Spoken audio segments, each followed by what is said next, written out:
راجہ دانش بھائی ہیں، وہ یہ پوچھ رہے ہیں کہ زکوٰۃ ایڈوانس میں دے سکتے ہیں اور کیا قسطوں میں بھی ادا کر سکتے ہیں؟ زکوٰۃ ایڈوانس میں یوں دے سکتے ہیں کہ ایک آدمی صاحب نصاب ہو چکا ہو، یعنی ایک آدمی کے پاس 25,000 روپے ہیں، تو ابھی اس کے اوپر زکوٰۃ فرض ہی نہیں ہوئی۔ اب فرض ہی نہیں ہوئی اور اس نے 25,000 روپے دے دیے زکوٰۃ کے طور پہ۔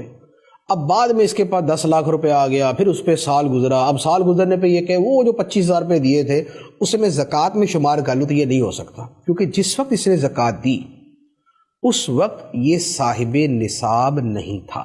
تو پہلی شرط یہ ہوتی ہے، لہذا صاحب نصاب ہے اور اب اس نے زکوٰۃ دے دی، ابھی 1 لاکھ روپیہ ہے، اس نے کہا بھائی سال کے بعد بھی زکوٰۃ دینی ہے، 2,500 روپیہ زکوٰۃ بنتی ہے، ابھی دے دیتا ہوں، اس نے دے دی۔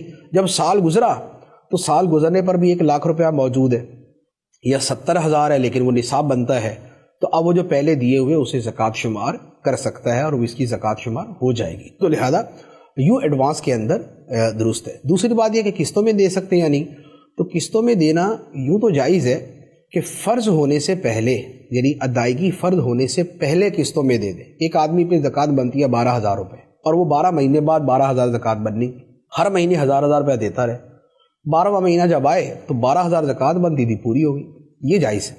ایک یہ ہے کہ زکوٰۃ 12,000 لازم ہو چکی، سال گزر گیا، اب یہ قسطوں میں دے کہ اب میں 1,000 ہر مہینے دوں گا، تو یہ زکوٰۃ میں تاخیر ہوگی، یہ جائز نہیں۔